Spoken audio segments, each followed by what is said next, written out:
Hello and welcome to Lean My Football Vlogs. Right, so I've been meaning to get this video out the last couple of days. I meant to bring this video out a couple of days ago when the transfer window closed. It's just been a busy week in college this week, so I just haven't never really got the chance to. So I'm going to delve into basically Arsenal's transfer business. The transfer window is now closed, so I'm going to have a look at who we signed on the final day of the transfer window, and just pretty much going to use this as my preview for the Everton game, which is happening tomorrow. So if we were to dive into the transfer window first, we have just signed Jorginho from Chelsea for a fee of around £12 million. Obviously, we didn't get Moises Caicedo in the end, which obviously it was our first target. It was our main target in summer, or in January, sorry. But at the end of the day, Brighton were not willing to sell. They were never going to sell the player. They held firm.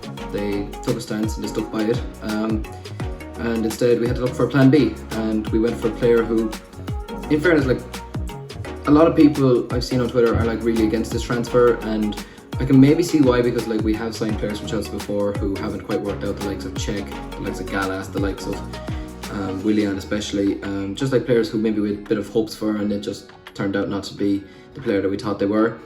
But I feel this time could be a bit different. I think Jorginho is a good player to bring in at this stage of the season. He's a proven winner. He's won things with Napoli, he's won things with Italy, he's won things with Chelsea. He is a very, very good player, and we must remember as well, this isn't a player that we're going to be throwing straight into the starting 11, in the Premier League unless someone is injured. Like, he's going to be realistically an impact player off the bench. Like, he's not going to come to sit on the bench. He's obviously going to try and fight first place, but naturally, like, he's a good squad player to have. Like, we've signed him for I think 18 months with an option to extend by a further year. He's 31 years of age. He's an experienced veteran in the team now. He's been in the Premier League for the last 5 years or so, almost 5 years with Chelsea, and I think it's an excellent signing. It's going to push the likes of Xhaka and Partey and Odegaard in our midfield to step up their game more so than they have already this season. So I think it's a really good signing. In the end, I think it's going to work out for us massively. And listen, people will say like, oh, he was a Chelsea player, we're signing rubbish from Chelsea, this, that, whatever.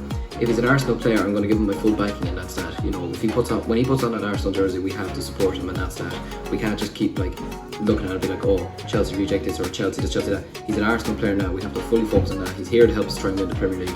So overall, I think it's a good signing, and I think we've done some good business in the transfer window. Even today, or was it yesterday, it was announced that Gabriel Martinelli has signed a new contract, which is fantastic for us to keep him here at the club. And now I suppose next is trying to get Saliba and Saka to stay at the club. And on top of that, obviously we signed Trossard, we signed Kivior as well. So overall, I think it's been a very solid window from us. And I look forward to seeing what happens towards the end of the season. I'm really looking forward to it. I think we have a good squad now, and I think we can compete in the Premier League and the Europa League now towards the end of the season. So we'll see what happens.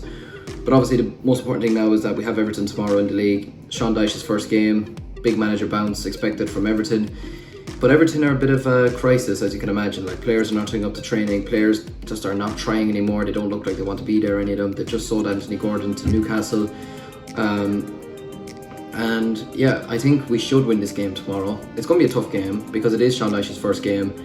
The fans will try and get behind him. Everton's not an easy place to go to. We haven't won there since 2017, it's the last time Arsene Wenger was in charge, you know what I mean? So Everton's been a bit of a bogey ground for us the last number of years, so I think it's time we try and put that to bed like we did with Tottenham recently. We need to try and put that to bed and try and put in a good performance, and I think we can get the win here in this game, as long as we have everyone fit and we have some impact players off the bench. And yeah, look, I think it's going to be a good game though. We are away from home, and there's a chance as well for us to go 8 points clear at the top, which would be absolutely massive considering City are playing Tottenham on Sunday, which I know what happened at the Etihad. Spurs went 2-0 up and they fell apart, whatever. But I think if Spurs could even do us a favour, once again I have to support the Spurs on Sunday, which I don't feel good about, but I have to in this kind of scenario. But with City going away to Tottenham, it might put them under a bit of pressure if we're 8 points clear at the top. It might just make them a bit nervous maybe. So yeah, look, I think we should get the win. I think we have enough firepower up front, and I think we have enough to beat them. I'm going to go for a 3-1 win. It's going to be tough, absolutely it is, but I just think we do have enough, especially, if we're stuck in the second half with players that can come off the bench like Trossard, I think, who, in fairness, you could even argue for Trossard to even start because Martinelli's not even been enough to scratch much the last couple of games, but I still think he'll start with Martinelli up front. I think he's, Martinelli, when you think of it, is one of our strongest players, and might change the winning formula at the moment, unless players are injured or anything. So yeah, look, it's going to be a tough game. I'm looking forward to it, but I think we will get the win, and hopefully we'll be 8 points clear come Sunday against Man City.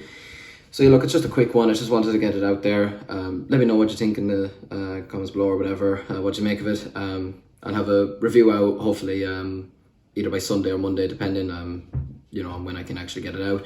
Thanks so much for watching though. Please subscribe if you're new around here, and I'll catch you in the next one.